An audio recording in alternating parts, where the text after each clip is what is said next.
ಎಲ್ಲರಿಗೂ ನಮಸ್ತೆ. Welcome to my class. ನಾನು ಬೆಳಕು ಹರೀಶ್. ಇವತ್ತಿನ ಈ ಒಂದು ತರಗತಿನಲ್ಲಿ ಮಸೂದೆಗಳ ಬಗ್ಗೆ ನಾನು ತರಗತಿಯನ್ನು ಮಾಡೋಕ್ಕೆ ಇಷ್ಟಪಟ್ಟಿದ್ದೇನೆ. ಸೊ ಮಸೂದೆ ಅಂದರೆ ಏನು? ಪ್ರತಿಯೊಂದು ಸಂದರ್ಭದಲ್ಲೂ ಅಧಿವೇಶನಗಳು ನಡೆದಾಗ, ಸಂವಿಧಾನವನ್ನು ತಿದ್ದುಪಡಿ ಮಾಡುವಂಥ ವಿಚಾರಗಳು ಬಂದಾಗ, ಅಥವಾ ದೇಶಕ್ಕೆ ಹೊಸ ಹೊಸ ಕಾಯ್ದೆಗಳು ಕಾನೂನುಗಳು ಬರುವಂಥ ಸಂದರ್ಭದಲ್ಲಿ ನಾವು ಪೇಪರಲ್ಲಿ ಮತ್ತು ಸುದ್ದಿನಲ್ಲಿ ಮಸೂದೆಗಳು ಅನ್ನುವಂಥ ವಿಚಾರವನ್ನು ನಾವು ಸಾಕಷ್ಟು ಬಾರಿ ಓದ್ತಾ ಇರ್ತೀವಿ. ಹಾಗಾದರೆ ಮಸೂದೆಗಳು ಅಂದರೆ ಏನು? ಮಸೂದೆಗಳ ವಿಚಾರದಲ್ಲಿ ಲೋಕಸಭೆ ಮತ್ತು ರಾಜ್ಯಸಭೆಯ ಪಾತ್ರ ಆದರೂ ಏನು? ಮತ್ತೆ ಒಂದು ಮಸೂದೆ ವಿಚಾರದಲ್ಲಿ ಸ್ಪೀಕರ್ ಅವರ ಒಂದು ಪಾತ್ರ ಏನು? ಅವರ ನಿರ್ಣಯ ಆದರೂ ಏನು? ಮತ್ತೆ ರಾಷ್ಟ್ರಪತಿಯವರ ಒಂದು ಪಾತ್ರ ಏನು ಮಸೂದೆಗಳಲ್ಲಿ? ಮತ್ತೆ ಈ ಒಂದು ಮಸೂದೆಗಳಿಗೆ ಸಂಬಂಧಪಟ್ಟಂತೆ ನ್ಯಾಯಾಂಗಿಕ ವಿಮರ್ಶೆ ಏನಾದರೂ ಇದೆಯಾ? ಸೊ ಇವೆಲ್ಲವೂ ವಿಚಾರಗಳನ್ನು ನಾನು ನಿಮ್ಮ ಮುಂದೆ ಹಂಚ್ಕೊತೀನಿ. ಸೊ ನನ್ನ ಮತ್ತಷ್ಟು ವಿಡಿಯೋಸ್ ನಿಮಗೆ ಸಿಗಬೇಕು ಅಂದರೆ ನನ್ನ ಯೂಟ್ಯೂಬ್ ಚಾನಲ್ ಆಗಿರತಕ್ಕಂಥ ಬೆಳಕು ಹರೀಶ್ ಅನ್ನುವಂಥ ಯೂಟ್ಯೂಬ್ ಚಾನಲ್ಗೆ ನೀವು ಭೇಟಿ ಕೊಡಿ. ನಿಮಗೆ ಕಂಪ್ಲೀಟ್ ಆಗಿರ್ತಕ್ಕಂಥ ವಿಡಿಯೋಸ್ ನಿಮಗೆ ಇಲ್ಲೇ ಸಿಗ್ತದೆ ಅಂತ ಹೇಳ್ತಾ ಇನ್ನು ತರಗತಿ ಒಳಗಡೆ ಹೋಗೋಣ. ಸೊ ಮಸೂದೆಗಳು, ಬಿಲ್ಸ್ ಅಂತಂದ್ರೆ ಏನು ಅನ್ನೋದ್ರ ಬಗ್ಗೆ ನಾನೀಗ ತರಗತಿ ಮಾಡ್ತಾ ಇದ್ದೀನಿ. ನನ್ನ ಹೆಸರು ಬೆಳಕು ಹರೀಶ್. ಇನ್ನು ಮಸೂದೆಗಳು ಅಂದರೆ ಏನು? ಸೊ ಮೊದಲನೇ ಬಾರಿಗೆ ಸಂಸತ್ತಿನಲ್ಲಿ ಉಭಯ ಸದನಗಳಲ್ಲಿ ಮಂಡಿಸೋದಕ್ಕೆ ಯಾವುದಾದ್ರೂ ಸರಿ, ಸಂಸತ್ತಿನ ಉಭಯ ಸದನಗಳಾಗಿರ್ತಕ್ಕಂಥ ರಾಜ್ಯಸಭೆ ಅಥವಾ ಲೋಕಸಭೆ, ರಾಜ್ಯಸಭೆಲಾದ್ರೂ ಆಗಿರ್ಬೋದು ಅಥವಾ ಲೋಕಸಭೆಲಾದ್ರೂ ಆಗಿರ್ಬೋದು, ಎರಡೂ ಸದನದಲ್ಲಿ ಯಾವುದಾದ್ರೂ ಒಂದು ಸದನದಲ್ಲಿ ಮಂಡಿಸಲು ಸಿದ್ಧವಿರ್ತಕ್ಕಂಥ ಶಾಸನದ ರೂಪವೇ ನಾವೇನಂತ ಕರಿತೀವಿ ಅಂದ್ರೆ ಮಸೂದೆ ಅಂತ ಕರಿತೀವಿ. ಅದೊಂದು ಶಾಸನವನ್ನ ಮಂಡಿಸೋದಕ್ಕೆ ಇರ್ತಕ್ಕಂಥದನ್ನ ನಾವೇನಂತ ಕರಿತೀವಿ ಅಂದ್ರೆ ಮಸೂದೆಗಳು ಅಂತ ಕರಿತೀವಿ ನಾವು. ಇದನ್ನ ಜ್ಞಾಪಕ ಇಟ್ಕೊಂಡಿರಿ. ಇನ್ನ ಮಸೂದೆಗಳು ಯಾವ ರೀತಿ ಕಾಯ್ದೆ ಆಗುತ್ತೆ ಅನ್ನೋದನ್ನ ನಾನು ಇಲ್ಲಿ ಹಾಕಿದ್ದೇನೆ ನೋಡಿ. ಮೊದಲು ರಾಜ್ಯಸಭೆ ಮತ್ತು ಲೋಕಸಭೆ ಒಳಗಡೆ ಪರಿಚಯ ಮಾಡೋದಕ್ಕಿಂತ ಮೊದಲು ಅದನ್ನ ನಾವೇನಂತ ಕರಿತೀವಿ ಅಂದ್ರೆ ಡ್ರಾಫ್ಟ್ ತರ ಇರುತ್ತೆ, ಒಂದು ಕರಡು ತರ ಇರುತ್ತೆ. ಯಾವಾಗ ಕರಡು ರಾಜ್ಯಸಭೆನಲ್ಲಿ ಅಥವಾ ಲೋಕಸಭೆ ಉಭಯ ಸದನದಲ್ಲಿ ಯಾವುದಾದ್ರೂ ಒಂದು ಸದನದಲ್ಲಿ ಅದು ಎಂಟ್ರಿ ಆದ್ಮೇಲೆ ಅದು ಮಸೂದೆ ಅನ್ನುವಂಥ ಒಂದು ಪಾತ್ರವನ್ನು ಪಡ್ಕೊಳ್ಳುತ್ತೆ, ಮಸೂದೆ ಆಗುತ್ತೆ. ಲೋಕಸಭೆನಲ್ಲಿ ಏನಾದರೂ ಇಂಟ್ರೊಡ್ಯೂಸ್ ಮಾಡಿದ್ರೆ ಅದು ಮಸೂದೆಯಾಗಿ ಚಲಾವಣೆಯಾಗಿ ಅಲ್ಲಿ ಬಹುಮತವನ್ನು ಪಡೆದುಕೊಂಡು ಅದು ಸೀದೆ ಎಲ್ಲಿ ಬರುತ್ತೆ ಅಂದ್ರೆ ರಾಜ್ಯಸಭೆ ಬರುತ್ತೆ. ಅಥವಾ ರಾಜ್ಯಸಭೆನಲ್ಲಿ ಏನಾದರೂ ಮಸೂದೆಯನ್ನು ಮಂಡಿಸಿದ್ರೆ ಅಲ್ಲಿ ಮಸೂದೆಯು ಬಹುಮತವನ್ನು ಪಡೆದುಕೊಂಡು ಅಥವಾ ಅಂಕಿತ ಮಾಡಿಕೊಂಡು ಮತ ಚಲಾವಣೆ ಮೂಲಕ ಅದು ಸೀದೆ ಎಲ್ಲಿ ಬರುತ್ತೆ ಅಂದ್ರೆ ಲೋಕಸಭೆಗೆ ಬರುತ್ತೆ. ಅಂದ್ರೆ ಪರಸ್ಪರ ಎರಡೂ ಸದನಗಳಲ್ಲಿ ಬಹುಮತವನ್ನು ಪಡೆದುಕೊಂಡ ನಂತರವೇ ಮಸೂದೆ ಎಲ್ಲಿ ಬರುತ್ತೆ ಅಂದ್ರೆ ರಾಷ್ಟ್ರಪತಿಯವರಿಗೆ ಸಹಿಗೋಸ್ಕರ ಬರುತ್ತೆ. ಅಲ್ಲಿಯವರೆಗೂ ಸಹ ಅಂದ್ರೆ ಲೋಕಸಭೆ ಮತ್ತು ರಾಜ್ಯಸಭೆ ಮತ್ತು ರಾಷ್ಟ್ರಪತಿ ಇಲ್ಲಿ ಬರುವವರೆಗೂ ಸಹ ಅದನ್ನ ನಾವು ಮಸೂದೆ ಅಂತಾನೇ ಕರಿತೀವಿ ನಾವು. ಆದ್ರೆ ಯಾವಾಗ ಆ ಒಂದು ಮಸೂದೆಗೆ ರಾಷ್ಟ್ರಪತಿಯವರು ಸಹಿಯನ್ನ ಹಾಕ್ತಾರೆ ಅದನ್ನ ನಾವು ಅಂಕಿತ ಅಂತ ಕರಿತೀವಿ. ನಾವು asset of president of India ಅಂತ ಕರಿತೀವಿ. ಅಂಕಿತ ಹಾಕಿದ ನಂತರ ಆ ಮಸೂದೆ ಏನಾಗಿ ಬದಲಾವಣೆ ಆಗುತ್ತೆ ಅಂದ್ರೆ ಕಾಯ್ದೆ ಅಥವಾ ಕಾನೂನಾಗಿ ಬದಲಾವಣೆ ಆಗುತ್ತೆ, ಅಥವಾ ಅದು ತಿದ್ದುಪಡಿಯಾಗಿ ಬದಲಾವಣೆ ಆಗುತ್ತೆ. ಸೊ ಇದನ್ನ ಜ್ಞಾಪಕ ಇಟ್ಕೊಂಡಿರಿ. ಓಕೆ, ಇದು ಯಾಕೆ ಪ್ರೋಸೆಸ್ ಹೇಳಿದ್ದೇನೆ ಅಂದ್ರೆ ಈ ಒಂದು ಪ್ರೋಸೆಸ್ ಅನ್ನ ನೀವು ಸರಿಯಾಗಿ ತಿಳ್ಕೊಂಡಿದ್ರಂದ್ರೆ ಈ ರಾಷ್ಟ್ರಪತಿಯವರು ಅಂಕಿತ ಹಾಕುವಂತ ಸಂದರ್ಭದಲ್ಲಿ ನಿಮಗೆ ವಿಟೋ ಅಧಿಕಾರ ಅನ್ನೋದು ಸಹ ಗೊತ್ತಾಗುತ್ತೆ. ಇಲ್ಲಿ ಬರುತ್ತೆ ವಿಟೋ ಅಧಿಕಾರ ಅಂದ್ರೆ ಅಂಕಿತ ಹಾಕಬೇಕಾ ಬೇಡವಾ, ಈ ಸಂದರ್ಭದಲ್ಲಿ ಬರುವಂತ ವಿಶೇಷ ಅಧಿಕಾರವನ್ನು ನಾವೇನಂತ ಕರಿತೀವಿ ಅಂದ್ರೆ ರಾಷ್ಟ್ರಪತಿಯವರು ವಿಟೋ ಅಧಿಕಾರ ಅಂತ ಕರಿತೀವಿ. ಸೊ ಇದನ್ನ ಜ್ಞಾಪಕ ಇಟ್ಕೊಂಡಿರಿ. ಇನ್ನು ಮಸೂದೆಗಳಿಗೆ ಸಂಬಂಧಪಟ್ಟಂತೆ ಎಷ್ಟು ತರದ ಮಸೂದೆಗಳಿದಾವೆ ಅಂತಂದ್ರೆ ಸಂವಿಧಾನದಲ್ಲಿ ಅಂದ್ರೆ ಸಂಸತ್ತಿನ ಅಧಿವೇಶನಗಳು ಮತ್ತು ನಿಯಮಾವಳಿಗಳ ಪ್ರಕಾರ ಮಸೂದೆಗಳನ್ನ ನಾವು 3 ತರದ ಮಸೂದೆಗಳು ಅಂತ ವಿಭಾಗ ಮಾಡ್ತೀವಿ. 3 ತರ ವಿಭಾಗ. ಮೊದಲನೇದಾಗಿ ಸಾಮಾನ್ಯ ಮಸೂದೆ ಅಂತ ಕರಿತೀವಿ ನಾವು, ಸಾಮಾನ್ಯ ಮಸೂದೆ, ಅಥವಾ ಅದನ್ನ ಆರ್ಡಿನರಿ ಬಿಲ್ ಅಂತ ಕರಿತೀವಿ ನಾವು. ಇದು ಮೊದಲನೇದು. ಇನ್ನು ಎರಡನೇದು ಮನಿ ಬಿಲ್ ಅಂತ ಕರಿತೀವಿ ನಾವು, ಹಣ ಮಸೂದೆ ಅಂತ ಕರಿತೀವಿ ನಾವು. ಮನಿ ಬಿಲ್ ಆರ್ಟಿಕಲ್ ನಂಬರ್ 110 ಅಂತ 110ನೇ ವಿಧಿ ನಮಗೆ ಹಣ ಮಸೂದೆ ಬಗ್ಗೆ ತಿಳಿಸ್ಕೊಡುತ್ತೆ. ನಾವು ಇಟ್ಕೊಳ್ಳಿ, ಈ ಹಣ ಮಸೂದೆಯಲ್ಲಿ ನಾನು ಇನ್ನೊಂದು ಮಸೂದೆ ಹೇಳ, ಹಣಕಾಸಿನ ಮಸೂದೆ ಹೇಳಿಲ್ಲ, ಫೈನಾನ್ಷಿಯಲ್ ಬಿಲ್ ಬಗ್ಗೆ ಹೇಳಿಲ್ಲ. ಅದು ಆರ್ಟಿಕಲ್ ನಂಬರ್ 117 ಅಂತ ಕಂಡು ಬರುತ್ತೆ. ವಿಧಿ 117 ಸಂಬಂಧಪಟ್ಟಂತೆ ಹಣಕಾಸಿನ ಮಸೂದೆ ಕಂಡು ಬರುತ್ತೆ. ಸೊ ಅದು ಇದರ ಒಳಗಡೆ ಬರುತ್ತೆ, ಅದನ್ನ ನಾನು ತಿಳಿಸ್ಕೊಡ್ತೀನಿ ಮುಂದೆ. ಓಕೆ, ಇನ್ನ ಬಹುಮುಖ್ಯವಾಗಿರ್ತಕ್ಕಂಥ ಮತ್ತೊಂದು ಮಸೂದೆ ಯಾವುದು ಅಂದ್ರೆ ಕಾನ್ಸ್ಟಿಟ್ಯೂಷನಲ್ ಅಮೆಂಡ್ಮೆಂಟ್ ಬಿಲ್ ಅಂತ, ಅಂದ್ರೆ ಸಂವಿಧಾನ ತಿದ್ದುಪಡಿ ಮಸೂದೆ. ಇವಿಷ್ಟು ಮಸೂದೆಗಳ ವಿಧಗಳು ಅಂತ, ಇದಿಷ್ಟು ಮಸೂದೆಗಳ ವಿಧಗಳು. ಓಕೆ, ಒಂದು ಆರ್ಡಿನರಿ ಬಿಲ್, ಇನ್ನೊಂದು ಮನಿ ಬಿಲ್, ಇನ್ನೊಂದು ಕಾನ್ಸ್ಟಿಟ್ಯೂಷನಲ್ ಅಮೆಂಡ್ಮೆಂಟ್ ಬಿಲ್ ಅಂತ. ಈ ಒಂದು ಕಾನ್ಸ್ಟಿಟ್ಯೂಷನಲ್ ಅಮೆಂಡ್ಮೆಂಟ್ ಬಿಲ್ ಅನ್ನ ವಿಧಿ 368 ನಮಗೆ ತಿಳಿಸ್ಕೊಟ್ಟಿದ್ದಾರೆ. ಸಂವಿಧಾನವನ್ನ ಯಾವ ರೀತಿ ತಿದ್ದುಪಡಿ ಮಾಡಬಹುದು ಅನ್ನೋದ್ರ ಬಗ್ಗೆ ಇಲ್ಲಿ ತಿಳಿಸ್ಕೊಟ್ಟಿದ್ದಾರೆ. ಅದಕ್ಕೆ ಈ ಒಂದು ಆರ್ಟಿಕಲ್ ಅನ್ನ ಸಂವಿಧಾನದ ಜೀವಾತ್ಮ ಅಂತ ಕೂಡ ಕರೀತಾರೆ. ಯಾಕಂದ್ರೆ ಇದಿರೋದಕ್ಕೆ ಸಂವಿಧಾನ ಪ್ರತಿಯೊಂದು ಬಾರಿ ಏನಾಗ್ತದೆ, ರಿನ್ಯೂವಲ್ ಆಗ್ತದೆ, ಹೊಸ ವಿಚಾರಗಳನ್ನ ಸಂವಿಧಾನಕ್ಕೆ ಸೇರ್ಪಡೆ ಮಾಡ್ತಾ ಇದೀವಿ. ಹಳೆದ ಒಂದು ಕೆಲವೊಂದು ವಿಚಾರಗಳನ್ನ ನಾವೇನ್ ಮಾಡ್ತಾ ಇದೀವಿ, ಅದನ್ನ ತೆಗಿತಾ ಇದೀವಿ. ಸೊ ತಿದ್ದುಪಡಿ ಮಾಡ್ತಾ ಇದೀವಿ ಅನ್ನೋದನ್ನ ಜ್ಞಾಪಕ ಇಟ್ಕೊಂಡಿರಿ. ಓಕೆ, ಇನ್ನು ಸಾಮಾನ್ಯ ಮಸೂದೆ ವಿಚಾರಕ್ಕೆ ಬಂದಾಗ, ಸಾಮಾನ್ಯ ಮಸೂದೆ ಆಮೇಲೆ ಇಲ್ಲೊಂದು ಪಾಯಿಂಟ್ ಅನ್ನು ಹೇಳಕ್ಕೆ ಇಷ್ಟಪಡ್ತೇನೆ. ಮಸೂದೆ ಅನ್ನೋ ಪಾಯಿಂಟ್ ಅದನ್ನ ನಾವು ಇಂಗ್ಲಿಷ್ ಅಲ್ಲಿ ಬಿಲ್ ಅಂತ ಏನ್ ಕರಿತೀವಿ, ಬಿಲ್ ಅನ್ನೋ ಪದಕ್ಕೂ ಬಿಲ್ಸ್ ಅಂತ, ಇನ್ನೊಂದು ಟರ್ಮ್ ಅನ್ನು ಯೂಸ್ ಮಾಡ್ತೀವಿ. ಇದಕ್ಕೆ ಪರ್ಯಾಯ ಕೆಲವೊಂದು ಬೇರೆ ಬೇರೆ ಪದಗಳಿದಾವೆ. ಕೆಲವೊಂದು ಇನ್ನೊಂದು ಪದ ಇದೆ ಇದೇ ರೀತಿ, ಅದನ್ನ ನಾವೇನಂತ ಕರಿತೀವಿ ಅಂದ್ರೆ ಮೋಷನ್ ಅಂತ ಕರಿತೀವಿ. ಮೋಷನ್ ಅಂತ. ಇನ್ನ ಇನ್ನೊಂದು ಟರ್ಮ್ ಇದೆ, ಅದನ್ನ ರೆಸಲ್ಯೂಷನ್ ಅಂತ ಕೂಡ ಕರಿತೀವಿ ನಾವು. ರೆಸಲ್ಯೂಷನ್ ರೆಸಲ್ಯೂಷನ್ ಇವು ಪರಸ್ಪರ ಅರ್ಥ ಬೇರೆ ಬೇರೆ ಇದೆ. ಅಂದ್ರೆ ಬಿಲ್ಸ್ ಬಗ್ಗೆ ನಾ ಈಗ ಮಾತಾಡ್ತಾ ಇದ್ದೇನೆ. ಸಾಮಾನ್ಯ ಮಸೂದೆ, ಹಣಕಾಸಿನ ಮಸೂದೆ, ಹಣ ಮಸೂದೆ ಮತ್ತು ಸಂವಿಧಾನ ತಿದ್ದುಪಡಿ ಮಸೂದೆ ಇವನು ಮಾತಾಡ್ತಾ ಇದ್ದೇನೆ. ಇನ್ನ ಮೋಷನ್ ಅಂತ ಬರುತ್ತೆ, ಇನ್ನೊಂದು ರೆಸಲ್ಯೂಷನ್ ಅಂತ ಬರುತ್ತೆ. ಸೊ ಇವೆರಡು ಟರ್ಮ್ಸ್ ಅನ್ನ ದಯವಿಟ್ಟು ಸರಿಯಾಗಿ ಅರ್ಥ ಮಾಡ್ಕೊಳ್ಳಿ. ನಾನು ಒಂದು ಸಿಂಪಲ್ ಆಗಿ ಇಲ್ಲಿ ಬರೆದು ತೋರಿಸ್ತೀನಿ ನೋಡಿ. ಯಾವುದೇ ಒಂದು ಸದನದಲ್ಲಿ ಮಸೂದೆಯನ್ನು ಮಂಡಿಸಿದಾಗ, ಒಂದು ವಿಚಾರವನ್ನು ಮಂಡಿಸಿದಾಗ ಅದಕ್ಕೆ ಒಂದು ಮತದಾನ ಮಾಡ್ತಾರೆ.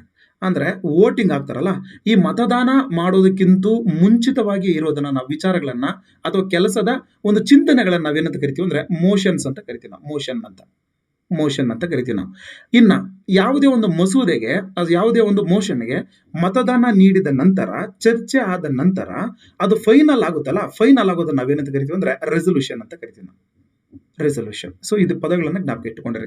ಅಂದ್ರೆ ಮತದಾನಕ್ಕಿಂತ ಪೂರ್ವದಲ್ಲಿದ್ರೆ ಅದನ್ನ ಮೋಷನ್ ಅಂತ ಕರಿತೀವಿ, ಮತದಾನದ ನಂತರ ಇದ್ರೆ ಅದನ್ನ ರೆಸಲ್ಯೂಷನ್ ಅಂತ ಕರಿತೀವಿ ನಾವು. ಅಷ್ಟೇ ಅಲ್ಲದಿರ ಈ ಮೋಷನ್ಸ್ ಅನ್ನ ನಾವು ಬೇಕಾದ್ರೆ ತಿದ್ದುಪಡಿ ಮಾಡಬಹುದು, ಮತ್ತೆ ಅದಲು ಬದಲು ಮಾಡಬಹುದು, ಅಥವಾ ಒಂದು ವಿಚಾರವನ್ನು ಹಿಂಪಡೆನೂ ಪಡೆಯಬಹುದು. ಯಾವುದನ್ನ ಮೋಷನ್ ಸ್ಥಿತಿಯಲ್ಲಿ ಇದ್ರೆ ಒಂದು ಬಿಲ್. ಆದ್ರೆ ಯಾವುದೇ ಒಂದು ವಿಚಾರ ರೆಸಲ್ಯೂಷನ್ ಆದ್ರೆ, ಅದಕ್ಕೆ ಮತದಾನ ಆಗಿದ್ರೆ ಅದನ್ನು ಹಿಂಪಡೆಯೋದಕ್ಕೆ ಆಗೋದಿಲ್ಲ. ಅದನ್ನ ಜ್ಞಾಪಕ ಇಟ್ಕೊಂಡಿರಿ. ಒಂದು ಸ್ವಲ್ಪ ಮಟ್ಟಿಗೆ ತಿಳಿಸ್ಕೊಟ್ಟಿದ್ದೀನಿ. ಬೇಕಾದ್ರೆ ಇದ್ರ ಬಗ್ಗೆ ನಾನು ಸಂಪೂರ್ಣವಾದಂತಹ ಒಂದು ವಿವರಣೆ ಮುಂದೆ ನಾನು ತಿಳಿಸ್ಕೊಡ್ತೀನಿ, ಅದನ್ನ ನೀವು ನೋಡ್ಕೊಳ್ಳಿ. ಓಕೆ, ಈಗ ಸಾಮಾನ್ಯ ಮಸೂದೆ, ಮೊದಲನೇ ಮಸೂದೆ ಆಗಿರ್ತಕ್ಕಂಥದ್ದು ಯಾವುದಂದ್ರೆ ಸಾಮಾನ್ಯ ಮಸೂದೆ. ಈ ಸಾಮಾನ್ಯ ಮಸೂದೆ ಒಂದಷ್ಟು ರೂಲ್ಸ್ ಇದೆ, ಅದನ್ನ ನಾನು ಹೇಳ್ತೀನಿ ನೋಡಿ. ಒಂದು ನಂಬರ್ 1. ಆಮೇಲೆ ಸಾಮಾನ್ಯ ಮಸೂದೆ ಅಂದ್ರೆ ಏನು ಅಂದ್ರೆ, ವಿಧಿ 110ರಲ್ಲಿ ನಮಗೆ ಹಣಕಾಸಿನ ಮಸೂದೆ ಇದೆ, ಹಣದ ಮಸೂದೆ 110ರಲ್ಲಿ ಉಲ್ಲೇಖ ಇದೆ. 110ರಲ್ಲಿ ಯಾವ್ಯಾವ್ದ್ರಲ್ಲಿ 110ರಲ್ಲಿ ಉಲ್ಲೇಖ ಮಾಡಿದಾರೋ ಅದನ್ನ ಹೊರತುಪಡಿಸಿ ಇರುವಂತ ಎಲ್ಲಾ ವಿಚಾರಗಳನ್ನ ನಾವು ಸಾಮಾನ್ಯ ಮಸೂದೆ ಅಂತ ಕರಿತೀವಿ ನಾವು. ಇದನ್ನ ಅರ್ಥ ಮಾಡ್ಕೊಳ್ಳಿ ನೀಟಾಗಿ. ವಿಧಿ 110ರಲ್ಲಿ ಹಣಕಾಸಿನ ವಿಚಾರ ಮತ್ತು ಹಣದ ವಿಚಾರವನ್ನು ತಿಳಿಸ್ಕೊಟ್ಟಿದ್ದಾರೆ. ಆದ್ರೆ 110ರಲ್ಲಿ ಯಾವುದನ್ನ ಉಲ್ಲೇಖ ಮಾಡಿದಾರೋ ಅದನ್ನ ಹೊರತುಪಡಿಸಿ ಉಳಿದ ವಿಚಾರಗಳನ್ನ ನಾವೇನಂತ ಕರಿತೀವಿ ಅಂದ್ರೆ ಸಾಮಾನ್ಯ ಮಸೂದೆ ಅಂತ ಕರಿತೀವಿ ನಾವು. ಅಂದ್ರೆ ಒಟ್ಟಾರೆ ಮಸೂದೆಗಳ ಬಗ್ಗೆ ನಮಗೆ ಸಂವಿಧಾನದಲ್ಲಿ ಯಾವ ರೀತಿ ಮಸೂದೆನ ಪಾಸ್ ಮಾಡಬೇಕು, ರೂಲ್ಸ್ ಏನು ಅನ್ನೋದ್ರ ಬಗ್ಗೆ ಎಲ್ಲ ವಿಧಿ 107 ಮತ್ತೆ ವಿಧಿ 108ರಲ್ಲಿ ಅದ್ರ ಬಗ್ಗೆ ಉಲ್ಲೇಖ ಮಾಡಿದ್ದಾರೆ. ಓಕೆ, ಅಂದ್ರೆ ಸಾಮಾನ್ಯ ಮಸೂದೆಗಳನ್ನು ಯಾವ ರೀತಿ ಮಾಡಬೇಕು, ಮಸೂದೆಗಳ ಬಗ್ಗೆ ಹೆಂಗೆ ಪ್ರಥಮ ವಾಚನ, ದ್ವಿತೀಯ ವಾಚನ, ತೃತೀಯ ವಾಚನ ಅನ್ನೋದ್ರ ಬಗ್ಗೆ ಎಲ್ಲ ಇಲ್ಲಿ ಉಲ್ಲೇಖ ಮಾಡಿದ್ದಾರೆ. ಓಕೆ, ಈಗ ಸಾಮಾನ್ಯ ಮಸೂದೆ ಬಗ್ಗೆ ಮಾತಾಡ್ತಾ ಇದ್ದೀನಿ. ರೂಲ್ ನಂಬರ್ 1, ಸಾಮಾನ್ಯ ಮಸೂದೆಗೆ ಸಂಬಂಧಪಟ್ಟಂತೆ ಮೊದಲು ಅದನ್ನ ಯಾವುದೇ ಸದನದಲ್ಲಿ ಅದನ್ನ ಮಂಡಿಸಬಹುದು. ಐದರ್ ಹೌಸ್ ಆಫ್ ಪಾರ್ಲಿಮೆಂಟ್ ಅಂತ ಯಾವುದೇ ಸದನದಲ್ಲಿ ಮಂಡಿಸಬಹುದು. ಇದು ರೂಲ್ ನಂಬರ್ 1. ಇದು ಅಂದ್ರೆ ಸಾಮಾನ್ಯ ಮಸೂದೆಗೆ ಸಂಬಂಧಪಟ್ಟಂತೆ ಲೋಕಸಭೆಗೂ ಮತ್ತು ರಾಜ್ಯಸಭೆಗೂ ಸಮಾನವಾದಂತಹ ಅಧಿಕಾರ ಇದೆ ಅನ್ನೋದು ವಿಚಾರ. ಓಕೆ, ಇದು ರೂಲ್ ನಂಬರ್ 1. ಇದು ಇನ್ನು ಎರಡನೇದು, ಈ ಒಂದು ಸಾಮಾನ್ಯ ಮಸೂದೆಯನ್ನ ಸಚಿವರಾದ್ರೂ ಮಂಡಿಸಬಹುದು ಅಥವಾ ಖಾಸಗಿ ಸದಸ್ಯರಾದ್ರೂ ಸಹ ಮಂಡಿಸಬಹುದು. ಸಚಿವರು ಅಂದ್ರೆ ಮಂತ್ರಿಗಳು ಸಹ ಮಂಡಿಸಬಹುದು, ಅಥವಾ ಖಾಸಗಿ ಸದಸ್ಯರು ಸಹ, ಅಂದ್ರೆ ಯಾರು ಸಚಿವರು ಆಗಿರ್ತಾರೆ, ಮಂತ್ರಿಗಳು ಯಾರಾಗಿರ್ತಾರೆ, ಮಂತ್ರಿಗಳನ್ನ ಹೊರತುಪಡಿಸಿ ಉಳಿದ ಎಲ್ಲಾ ಸದಸ್ಯರನ್ನ ನಾವು ಖಾಸಗಿ ಸದಸ್ಯರು ಅಂತ ಕರಿತೀವಿ. ಇಬ್ರು ಸಹ ಏನ್ ಮಾಡಬಹುದು, ಈ ಒಂದು ಸಾಮಾನ್ಯ ಮಸೂದೆಯನ್ನ ಮಂಡಿಸಬಹುದು ಅನ್ನೋದು ಜ್ಞಾಪಕ ಇಟ್ಕೊಂಡಿರಿ. ಈಗಾಗಲೇ ನಾನು ತಿಳಿಸ್ಕೊಟ್ಟಿದ್ದೇನೆ, ಹಣಕಾಸಿನ ವಿಚಾರವನ್ನ ಬಿಟ್ಟು ಉಳಿಕೆಯ ವಿಷಯಗಳನ್ನ ಒಳಗೊಂಡಿರ್ತಕ್ಕಂಥ ಮಸೂದೆ ಯಾವುದು ಅಂದ್ರೆ ಅದು ಸಾಮಾನ್ಯ ಮಸೂದೆ. ಓಕೆ, ಇದಿಷ್ಟು ಜ್ಞಾಪಕ ಇಟ್ಕೊಂಡಿರಿ. ಇನ್ನು ಒಂದು ಮಸೂದೆಯನ್ನ ಸಾರ್ವಜನಿಕ ಮಸೂದೆ ಅಂತ ಏನಾದ್ರೂ ಯಾವಾಗ ಕರಿತೀವಿ ಅಂದ್ರೆ, ಇದನ್ನ ಸಾರ್ವಜನಿಕ ಮಸೂದೆ ಅಥವಾ ಸರ್ಕಾರಿ ಮಸೂದೆ ಅಂತ ಯಾವಾಗ ಕರಿತೀವಿ ಅಂದ್ರೆ, ಮಂತ್ರಿಗಳು ಮಂಡಿಸುವಂತ ಮಸೂದೆಯನ್ನ ಸಾರ್ವಜನಿಕ ಮಸೂದೆ ಅಂತ ಕರಿತೀವಿ ನಾವು. ಮಂತ್ರಿಗಳು ಮಂಡಿಸುವಂತ ಮಸೂದೆಯನ್ನ ಸಾರ್ವಜನಿಕ ಮಸೂದೆ ಅಥವಾ ಅದನ್ನ ಸರ್ಕಾರಿ ಮಸೂದೆ ಅಂತ ಕರಿತೀವಿ. ಈ ಒಂದು ಸಾರ್ವಜನಿಕ ಮಸೂದೆಯ ವ್ಯಾಪ್ತಿ ಅಂತಕ್ಕಂಥದ್ದು ದೊಡ್ಡದಾಗಿ ವಿಶಾಲವಾಗಿ ಇರುತ್ತೆ ಅನ್ನೋದು ಜ್ಞಾಪಕ ಇಟ್ಕೊಂಡಿರಿ. ಈ ಸಾರ್ವಜನಿಕ ಮಸೂದೆಯನ್ನು ಮಂಡಿಸಬೇಕು ಅಂದ್ರೆ 7 ದಿನಗಳ ಒಳಗಾಗಿ ಅವ್ರು ಏನ್ ಮಾಡ್ಬೇಕು, ಗೊತ್ತುವಳಿ ಪರ್ಮಿಷನ್ ತಗೋಬೇಕು ಅಥವಾ ನೋಟಿಸ್ ಅನ್ನು ಕೊಡಬೇಕು. ಎಷ್ಟು ದಿನಗಳ ಒಳಗಾಗಿ ಅಂದ್ರೆ 7 ದಿನ. ಇದನ್ನ ಜ್ಞಾಪಕ ಇಟ್ಕೊಂಡಿರಿ, 7 ದಿನ. ಅದೇ ರೀತಿ ಮಂತ್ರಿಗಳಲ್ಲದೆ ಇರತಕ್ಕಂಥ ವ್ಯಕ್ತಿಗಳು ಏನಾದ್ರೂ ಮಂಡಿಸಬೇಕು ಅಂದ್ರೆ ಅದನ್ನ ನಾವು ಖಾಸಗಿ ಮಸೂದೆ ಅಂತ ಕರಿತೀವಿ. ಈ ಒಂದು ಖಾಸಗಿ ಮಸೂದೆಯನ್ನ ಮಂಡಿಸಬೇಕು ಅಂದ್ರೆ 1 ತಿಂಗಳ ಒಳಗಾಗಿ ಏನ್ ಮಾಡಬೇಕು, ಅನುಮತಿನ ಪಡ್ಕೋಬೇಕು, ಅಥವಾ 1 ತಿಂಗಳ ಒಳಗಾಗಿ ಸ್ಪೀಕರ್ ಅವ್ರಿಗೆ ಏನ್ ಮಾಡಬೇಕು, ಅರ್ಜಿಯನ್ನು ಸಲ್ಲಿಸಿ ನೋಟಿಸ್ ಅನ್ನು ಕೊಡಬೇಕು. ಓಕೆ, ಇದಿಷ್ಟು ಸಾಮಾನ್ಯ ಮಸೂದೆಗೆ ಸಂಬಂಧಪಟ್ಟಂತೆ ಇರತಕ್ಕಂತ ಷರತ್ತುಗಳು, ರೂಲ್ಸ್ ಇವು. ಓಕೆ, ಇನ್ನ ಸಾಮಾನ್ಯ ಮಸೂದೆಗೆ ಸಂಬಂಧಪಟ್ಟಂತೆ ರಾಜ್ಯಸಭೆಯ ಪಾತ್ರ ಏನು ಅನ್ನೋದನ್ನ ನಾವು ಏನಾದರೂ ನೋಡಬೇಕು ಅಂದ್ರೆ ರಾಜ್ಯಸಭೆ ಪಾತ್ರ ಇದು ಬಹಳ ಬಾರಿ ಕೇಳಿದ್ದಾರೆ. ಸೊ ಇದನ್ನ ನೋಡ್ಕೊಳ್ಳಿ. ರಾಜ್ಯಸಭೆ ಮತ್ತೆ ಲೋಕಸಭೆ ಸಾಮಾನ್ಯ ಮಸೂದೆನಲ್ಲಿ ಎಂತ ಅಧಿಕಾರವನ್ನು ಒಳಗೊಂಡಿದೆ ಅಂದ್ರೆ ಸಮಾನವಾದಂತ ಅಧಿಕಾರವನ್ನು ಒಳಗೊಂಡಿದೆ ಸಾಮಾನ್ಯ ಮಸೂದೆ ವಿಚಾರದಲ್ಲಿ. ಇನ್ನು ಈ ಒಂದು ಸಾಮಾನ್ಯ ಮಸೂದೆಯನ್ನ ರಾಜ್ಯಸಭೆ ಏನ್ ಮಾಡಬಹುದು ಅಂದ್ರೆ ತಡೆ ಹಿಡಿಯಬಹುದು. ರಾಜ್ಯಸಭೆ ಇದನ್ನ ತಡೆ ಹಿಡಿಯಬಹುದು ಅಥವಾ ತಿದ್ದುಪಡಿ ಮಾಡಬಹುದು ಅಥವಾ ಈ ಒಂದು ಮಸೂದೆಯನ್ನ ತಿರಸ್ಕರಿಸಲೂಬಹುದು. ಇದನ್ನು 3 ಪಾಯಿಂಟ್ ಅನ್ನ ಜ್ಞಾಪಕ ಇಟ್ಕೊಂಡಿರಿ. ರಾಜ್ಯಸಭೆಯು ಸಾಮಾನ್ಯ ಮಸೂದೆಯನ್ನ ತಿರಸ್ಕಾರ ಮಾಡಬಹುದು, ತಡೆ ಹಿಡಿಯಬಹುದು ಮತ್ತೆ ತಿದ್ದುಪಡಿನೂ ಮಾಡಬಹುದು. ಓಕೆ, ಸಾಮಾನ್ಯ ಮಸೂದೆಗೆ ಮಾತ್ರ. ಇನ್ನು ಉಳಿದಂತೆ ಮೂರನೇದು ಬಹುಮುಖ್ಯವಾಗಿರ್ತಕ್ಕಂಥ ವಿಚಾರ ಏನು ಅಂದ್ರೆ ರಾಜ್ಯಸಭೆಗೆ ಸಂಬಂಧಪಟ್ಟಂತೆ ಈ ಒಂದು ಸಾಮಾನ್ಯ ಮಸೂದೆಯನ್ನ ಎಷ್ಟು ದಿನ ಬೇಕಾದ್ರೂ ಅವರು ತಡೆ ಹಿಡಿಯಬಹುದು ಅಥವಾ ಇಷ್ಟು ದಿನಗಳ ಒಳಗಾಗೆ ಅನುಮೋದನೆ ನೀಡಬೇಕು ಅನ್ನುವಂತಹ ನಿರ್ದಿಷ್ಟವಾದಂತಹ ಗಡುವು ಇಲ್ಲ. ಅಂದ್ರೆ ನಿಗದಿತ ಸಮಯ ಇಲ್ಲ ಯಾವುದಕ್ಕೆ ಆ ಒಂದು ಮಸೂದೆಯನ್ನ ಅನುಮೋದನೆ ಮಾಡಬೇಕಾ ಬೇಡವಾ ಅನ್ನೋದ್ರ ಬಗ್ಗೆ ರಾಜ್ಯಸಭೆಗೆ ಸಂಪೂರ್ಣವಾದಂತಹ ಅಧಿಕಾರವನ್ನ ನೀಡಿದ್ದೇವೆ. ಇದಿಷ್ಟು ರಾಜ್ಯಸಭೆಯ ಪಾತ್ರ. ಓಕೆ, ಐ ಹೋಪ್ ಇದು ನಿಮಗೆ ಅರ್ಥ ಆಗಿದೆ ಅಂತ ಅನ್ಕೊಂಡಿದ್ದೇನೆ. ಇನ್ನ ಮೂರನೇದು ರಾಷ್ಟ್ರಪತಿಗಳ ಪಾತ್ರ. ಅಂದ್ರೆ ಸಾಮಾನ್ಯ ಮಸೂದೆ ವಿಚಾರದಲ್ಲಿ ರಾಷ್ಟ್ರಪತಿಗಳ ಪಾತ್ರ. ಪಾಯಿಂಟ್ ನಂಬರ್ 1, ಸಾಮಾನ್ಯ ಮಸೂದೆಯನ್ನ ಮಂಡಿಸಬೇಕು ಅಂತಂದ್ರೆ ರಾಷ್ಟ್ರಪತಿಗಳ ಕಡೆಯಿಂದ ಪೂರ್ವಾನುಮತಿ ಏನು ಅವಶ್ಯಕತೆ ಇಲ್ಲ, ಪೂರ್ವಾನುಮತಿ ಬೇಕಾಗಿಲ್ಲ ಅನ್ನೋದು ವೆರಿ ವೆರಿ ಇಂಪಾರ್ಟೆಂಟ್. ಪೂರ್ವಾನುಮತಿ ಬೇಕಾಗಿಲ್ಲ, ಇದನ್ನು ಪ್ರಶ್ನೆ ಮಾಡಿದ್ದಾರೆ. ಇನ್ನು ನೆಕ್ಸ್ಟ್, ರಾಷ್ಟ್ರಪತಿಗಳು ಈ ಒಂದು ಸಾಮಾನ್ಯ ಮಸೂದೆಗೆ ವಿಟೋ ಅಧಿಕಾರವನ್ನು ಚಲಾಯಿಸಬಹುದು. ನಾನು ಆಗ್ಲೇ ಹೇಳಿದೆ ನಿಮಗೆ, ರಾಷ್ಟ್ರಪತಿಯ ಮಸೂದೆಗಳು ಏನಾದರೂ ರಾಷ್ಟ್ರಪತಿಯವರ ಬಳಿ ಅಂಕಿತಕ್ಕೆ ಏನಾದರೂ ಬಂದಾಗ ಅವರು ಆ ಒಂದು ಮಸೂದೆಗೆ ಸಹಿ ಹಾಕಬೇಕಾ ಅಥವಾ ಆ ಒಂದು ಮಸೂದೆಗಳ ಮೇಲೆ ವಿಟೋ ಅಧಿಕಾರವನ್ನು ಚಲಾಯಿಸಬೇಕಾ ಅನ್ನೋದ್ರ ಬಗ್ಗೆ ತಿಳಿಸುವಂತ ಅಧಿಕಾರ ಆರ್ಟಿಕಲ್ ನಂಬರ್ 111ರಲ್ಲಿದೆ. ಇಂಥ ಅಧಿಕಾರವನ್ನ ಸಾಮಾನ್ಯ ಮಸೂದೆಗೆ ರಾಷ್ಟ್ರಪತಿಯವರು ಏನ್ ಮಾಡಬಹುದು, ಚಲಾಯಿಸಬಹುದು ಅನ್ನೋದು ಬಹುಮುಖ್ಯವಾಗಿರ್ತಕ್ಕಂಥ ಅಂಶ. ಇನ್ನ ಯಾವುದೇ ಒಂದು ಸದನದಲ್ಲಿ ಸಾಮಾನ್ಯ ಮಸೂದೆ ಅಂತಕ್ಕಂಥದ್ದು ಪಾಸ್ ಆಗಿ ಮತ್ತೊಂದು ಸದನದಲ್ಲಿ ಏನಾದ್ರೂ ಪೆಂಡಿಂಗ್ ಇದ್ರೆ ಅಂತ ಸಂದರ್ಭದಲ್ಲಿ ರಾಷ್ಟ್ರಪತಿಗಳು ಏನ್ ಮಾಡೋದು ಅಂದ್ರೆ ಸಾಮಾನ್ಯ ಮಸೂದೆಗೆ ಜಂಟಿ ಅಧಿವೇಶನವನ್ನ ಕರೆಯಬಹುದು. ಜಂಟಿ ಅಧಿವೇಶನ, ಜಾಯಿಂಟ್ ಸೆಟ್ಟಿಂಗ್ ಅಂತ ಕರಿತೀವಿ, ಜಾಯಿಂಟ್ ಸೆಷನ್ ಅಂತ ಕೂಡ ಕರಿತೀವಿ ನಾವು. ಸೊ ಅದನ್ನ ಕರೆಯಬಹುದು ಅಂಡರ್ ಆರ್ಟಿಕಲ್ ನಂಬರ್ 108 108ನೇ ವಿಧಿ ಅನ್ವಯ ಜಂಟಿ ಅಧಿವೇಶನವನ್ನ ಕರೆಯಬಹುದು. ಇದಿಷ್ಟು ಸಹ ಸಾಮಾನ್ಯ ಮಸೂದೆ ಬಗ್ಗೆನೇ ಮಾತಾಡ್ತಾ ಇದ್ದೀನಿ. ಓಕೆ, ಇದು ರಾಷ್ಟ್ರಪತಿಯವರ ಪಾತ್ರ. ಓಕೆ, ಇನ್ನ ಸಾಮಾನ್ಯ ಮಸೂದೆ ವಿಚಾರದಲ್ಲಿ ಲೋಕಸಭಾ ಸ್ಪೀಕರ್ ಅವರ ಪಾತ್ರ ಏನು ಅನ್ನೋದ್ರ ಬಗ್ಗೆ ನಾನು ಇಲ್ಲಿ ಉಲ್ಲೇಖ ಮಾಡಿದ್ದೀನಿ, ನೀಟಾಗಿ ನೋಡ್ಕೊಳ್ಳಿ. ಈ ಒಂದು ಸಾಮಾನ್ಯ ಮಸೂದೆ ಅದು ಹಣಕಾಸಿನ ಮಸೂದೆ ಅಂತ ಏನಾದ್ರೂ ನಿರ್ಧಾರ ಮಾಡಬೇಕಂದ್ರೆ ಸ್ಪೀಕರ್ ಅವರ ದೃಢೀಕರಣ ಬೇಕಾಗುತ್ತೆ. ಆದ್ರೆ ಸಾಮಾನ್ಯ ಮಸೂದೆಗೆ ಸ್ಪೀಕರ್ ಅವರ ದೃಢೀಕರಣ ಅಂತಕ್ಕಂಥದ್ದು ಬೇಕಾಗಿಲ್ಲ ಅನ್ನೋದು ಜ್ಞಾಪಕ ಇಟ್ಕೊಳ್ಳಿ. ಓಕೆ, ಇದೊಂದು. ಇನ್ನು ಎರಡನೇದು, ರಾಷ್ಟ್ರಪತಿಗಳು 108ನೇ ವಿಧಿ ಅನ್ವಯ ಜಂಟಿ ಅಧಿವೇಶನವನ್ನ ಕರೆದಾಗ ಆ ಜಂಟಿ ಅಧಿವೇಶನದ ಅಧ್ಯಕ್ಷತೆಯನ್ನ ಯಾರು ವಹಿಸ್ಕೊಂತಾರೆ ಅಂದ್ರೆ ಲೋಕಸಭಾ ಸ್ಪೀಕರ್ ಅವರು ವಹಿಸ್ಕೊಂತಾರೆ. ಇದು ಬಹುಮುಖ್ಯವಾಗಿರ್ತಕ್ಕಂಥ ಅಂಶ. ಅಷ್ಟೇ ಅಲ್ಲದಿರ ಈ ಒಂದು ಸಾಮಾನ್ಯ ಮಸೂದೆ ವಿಚಾರದಲ್ಲಿ ಮತಗಳೇನಾದ್ರೂ ಸಮಬಲ ಬಂದಾಗ, ಯಾವುದರಲ್ಲಿ ಲೋಕಸಭೆಯಲ್ಲಿ ಸಮಬಲ ಬಂದಾಗ ಮಾತ್ರ ಸ್ಪೀಕರ್ ಅವರಿಗೆ ನಿರ್ಣಾಯಕ ಮತವನ್ನ ಚಲಾಯಿಸುವಂತಹ ಅಧಿಕಾರ ಇರುತ್ತೆ. ಇದು ಬಹುಮುಖ್ಯವಾಗಿರತಕ್ಕಂಥ ಪಾತ್ರ. ಇದಿಷ್ಟು ಸ್ಪೀಕರ್ ಅವರ ಪಾತ್ರ. ಅಲ್ಲಿಗೆ ನಿಮಗೆ ಸಾಮಾನ್ಯ ಮಸೂದೆ ವಿಚಾರದಲ್ಲಿ ರಾಜ್ಯಸಭೆಯ ಪಾತ್ರ, ರಾಷ್ಟ್ರಪತಿಗಳ ಪಾತ್ರ, ಸ್ಪೀಕರ್ ಅವರ ಪಾತ್ರ, ಈ 3 ವಿಚಾರಗಳನ್ನ ತಿಳಿಸಿಕೊಟ್ಟಿದ್ದೇನೆ. ಈಗ ಮತ್ತೊಂದು ಅಂಶ, ಬಹುಮುಖ್ಯವಾಗಿರ್ತಕ್ಕಂಥ ಅಂಶವನ್ನು ನಾನು ಇಲ್ಲಿ ತಿಳಿಸ್ಕೊಟ್ಟಿದ್ದೇನೆ ನೋಡಿ. ಸುಗ್ರೀವಾಜ್ಞೆಗಳ ಮೇಲೆ ಸಾಮಾನ್ಯ ಮಸೂದೆಗಳು ಯಾವ ರೀತಿ ಪರಿಣಾಮ ಬೀರುತ್ತೆ ಅಂದ್ರೆ ಸುಗ್ರೀವಾಜ್ಞೆಗಳನ್ನ ರಾಷ್ಟ್ರಪತಿಗಳು 123ನೇ ವಿಧಿ ಅನ್ವಯ ಏನ್ ಮಾಡ್ತಾರೆ, ಸುಗ್ರೀವಾಜ್ಞೆಗಳನ್ನ ಹೊರಡಿಸ್ತಾರೆ. ರಾಷ್ಟ್ರಪತಿ ಲೋಕಸಭೆ ಮತ್ತೆ ರಾಜ್ಯಸಭೆ ಎರಡರಲ್ಲಿ ಯಾವುದಾದ್ರೂ ಒಂದು ಸದನ ಅಧಿವೇಶನ ಸೇರೋದಕ್ಕೆ ಆಗೋದಿಲ್ಲ ಅಂತ ಸಂದರ್ಭದಲ್ಲಿ ಏನ್ ಮಾಡ್ತಾರೆ, ತಾತ್ಕಾಲಿಕ ಕಾನೂನುಗಳನ್ನು ಮಾಡುವಂತಹ ಸುಗ್ರೀವಾಜ್ಞೆಗಳನ್ನ ಜಾರಿಗೆ ತಗೊಂಡ್ಬರ್ತಾರೆ. ಅಂತ ಸುಗ್ರೀವಾಜ್ಞೆಗಳನ್ನ ಮುಂದುವರಿಸಬೇಕಂದ್ರೂ ಅಥವಾ ಅಂತ ಸುಗ್ರೀವಾಜ್ಞೆಗಳನ್ನ ತಡಿಬೇಕಂದ್ರೂ ಅಥವಾ ಸುಗ್ರೀವಾಜ್ಞೆಗಳನ್ನ ರದ್ದುಪಡಿಸೋದಕ್ಕೂ ಸಹ ಏನ್ ಮಾಡಬಹುದು, ಸಾಮಾನ್ಯ ಮಸೂದೆಗಳನ್ನ ಬಳಸಬಹುದು ಅನ್ನೋದು ಸಹ ಜ್ಞಾಪಕ ಇಟ್ಕೊಂಡ್ರೆ. ಇದು ತುಂಬಾನೇ ಇಂಪಾರ್ಟೆಂಟ್. ಸಾಕಷ್ಟು ಬಾರಿ ಇದನ್ನ ಬೇರೆ ಸ್ಟೇಟ್ ಎಕ್ಸಾಮ್ಸ್ ಅಲ್ಲಿ ಇದನ್ನ ಪ್ರಶ್ನೆ ಮಾಡಿದ್ದಾರೆ. ಕಳೆದ ಬಾರಿ ಮೊನ್ನೆ ಮಹಾರಾಷ್ಟ್ರ ಒಂದು ಪರೀಕ್ಷೆನಲ್ಲೂ ಸಹ ಇದನ್ನ ಪ್ರಶ್ನೆ ಮಾಡಿದ್ದಾರೆ, ಅವರ ಗ್ರೂಪ್ 1 ಇದರಲ್ಲಿ. ಸೊ ಇದನ್ನ ಜ್ಞಾಪಕ ಇಟ್ಕೊಂಡಿರಿ, ಮುಂದೆ ನಮ್ಮದರಲ್ಲೂ ಕೇಳಬಹುದು ಕೂಡ. ಸುಗ್ರೀವಾಜ್ಞೆಗಳ ಮೇಲೆ ಮಸೂದೆಗಳ ಪಾತ್ರ, ಇದಿಷ್ಟು ನಿಮಗೆ ತಿಳಿಸ್ಕೊಟ್ಟಿದ್ದೀನಿ. ಓಕೆ, ಇದಿಷ್ಟು ಸಾಮಾನ್ಯ ಮಸೂದೆ ಬಗ್ಗೆ ತಿಳಿಸ್ಕೊಟ್ಟಂತ ವಿಚಾರ. ಇನ್ನು ಎರಡನೇ ಒಂದು ಅಂಶ ಯಾವುದು ಅಂದ್ರೆ ಹಣ ಮಸೂದೆ ಅಂತ. ಎರಡನೇದು ಹಣ ಮಸೂದೆ. ಇದ್ರ ಬಗ್ಗೆ, ಹಣ ಮಸೂದೆ ಬಗ್ಗೆ ಮನಿ ಬಿಲ್ ಬಗ್ಗೆ ತಿಳಿಸುವಂತ ವಿಧಿ ಯಾವುದು ಅಂದ್ರೆ ವಿಧಿ 110 ಅಂತ. ವಿಧಿ 110ರಲ್ಲಿ ನಮಗೆ ಹಣ ಮಸೂದೆ ಬಗ್ಗೆ ತಿಳಿಸ್ಕೊಟ್ಟಿದ್ದಾರೆ. ಆ ಹಣ ಮಸೂದೆ ಬಗ್ಗೆ ತಿಳಿಸ್ಕೊಡುವಾಗ್ಲೇನೆ ಕೆಲವೊಂದು ಒಂದು ಅಂಶಗಳನ್ನ ಹೇಳಿದ್ದಾರೆ. ಈ ಕೆಳಕೊಟ್ಟಂತ ಯಾವುದಾದ್ರೂ ಒಂದು ಅಂಶ ಆದ್ರೂ ಇರಬಹುದು, ಅಥವಾ ಒಂದಕ್ಕಿಂತ ಹೆಚ್ಚು ಅಂಶಗಳಿರಬಹುದು, ಅಥವಾ ಎಲ್ಲಾ ಅಂಶಗಳು ಒಳಗೊಂಡಿದ್ರೆ ಅದನ್ನ ಹಣಕಾಸು ಮಸೂದೆ ಅಂತ ಕರಿತೀವಿ ನಾವು. ಹಾಗಾದ್ರೆ ಯಾವೆಲ್ಲ ಅಂಶಗಳನ್ನು ಒಳಗೊಂಡಿರಬೇಕು ಅಂದ್ರೆ ಇಲ್ಲಿ ನೋಡಿ ಬಾಕಿ ಇದ್ದೇನೆ. ಪಾಯಿಂಟ್ ನಂಬರ್ 1 ಮೊದಲನೇದು ಯಾವ್ದು ಅಂದ್ರೆ ತೆರಿಗೆಯನ್ನ ವಿಧಿಸುವಂತಹ ಒಂದು ಅಂಶ ಇರಬಹುದು, ಸಂಗ್ರಹಿಸುವಂತ ಅಂಶ ಇರಬಹುದು, ಅಥವಾ ಕಡಿವಾಣ ಹಾಕುವಂತ ಅಂಶ ಇರಬಹುದು, ಅಥವಾ ತೆರಿಗೆ ರದ್ದತಿಗೆ ಸಂಬಂಧಪಟ್ಟಂತೆ ವಿಚಾರ ಇರಬಹುದು. ಅಥವಾ ಎರಡನೇದು ಸರ್ಕಾರದಿಂದ ಹಣವನ್ನ ಸಾಲವನ್ನಾಗಿ ಪಡೆಯುವಂತ ವಿಚಾರ ಇರಬಹುದು, ಅಥವಾ ಅದನ್ನು ಎರವಲು ಪಡೆಯುವಂತ ವಿಧಾನ ಇರಬಹುದು. ಅಥವಾ ಮೂರನೇದು ಭಾರತದ ಸಂಚಿತ ನಿಧಿಯಿಂದ ಬರುವಂತ ಖರ್ಚು ಮತ್ತು ಸ್ವೀಕೃತಿ ಹಣವನ್ನು ಪಡೆಯುವಂತ ವಿಧಾನಕ್ಕೆ ಸಂಬಂಧಪಟ್ಟಂತಹ ಒಂದು ಮಸೂದೆ ಆಗಿರಬಹುದು. ಅಥವಾ ಆದಾಯ ತೆರಿಗೆಗೆ ಸಂಬಂಧಪಟ್ಟಂತ ತಿದ್ದುಪಡಿಗಳೇನಾದ್ರೂ ಮಾಡಬೇಕಂದ್ರೂ ಸಹ ಇವೆಲ್ಲಾ ಅಂಶಗಳನ್ನೇನಾದ್ರೂ ಒಳಗೊಂಡಿದ್ರೆ, ಇವುಗಳಲ್ಲಿ ಒಂದು ಅಂಶ ಒಳಗೊಂಡಿದ್ರೂ ಸಾಕು, ಅದನ್ನ ನಾವೇನಂತ ಪರಿಗಣಿಸ್ತೀವಿ ಅಂದ್ರೆ ಆದಾಯ ಮಸೂದೆ, ಹಣ ಮಸೂದೆ ಅಂತ ಕರಿತೀವಿ ನಾವು. ಓಕೆ, ಇದನ್ನು ತುಂಬಾ ಮುಖ್ಯವಾಗಿರ್ತಕ್ಕಂಥದ್ದು, ಇದನ್ನ ಜ್ಞಾಪಕ ಇಟ್ಕೊಂಡಿರಿ. ಓಕೆ, ಇನ್ನ ಹಣ ಮಸೂದೆಗೆ ಸಂಬಂಧಪಟ್ಟಂತೆ ಕೆಲವೊಂದು ಅಂಶಗಳಿದಾವೆ ನೋಡಿ. ಈ ಒಂದು ಹಣ ಮಸೂದೆಯನ್ನ ಮಂಡಿಸಬೇಕು ಅಂದ್ರೆ ಪಾಯಿಂಟ್ ನಂಬರ್ 1 ರಾಷ್ಟ್ರಪತಿಗಳ ಪೂರ್ವಾನುಮತಿ ಅಂತಕ್ಕಂಥದ್ದು ಕಡ್ಡಾಯ ಬೇಕೇ ಬೇಕಾಗುತ್ತೆ. ಸಾಮಾನ್ಯ ಮಸೂದೆಗೆ ಬೇಕಾಗಿಲ್ಲ, ಆದ್ರೆ ಹಣ ಮಸೂದೆಗೆ ಏನಾಗುತ್ತೆ, ಬೇಕೇ ಬೇಕಾಗುತ್ತೆ. ಇದು ಪಾಯಿಂಟ್ ನಂಬರ್ 1 ಇದು.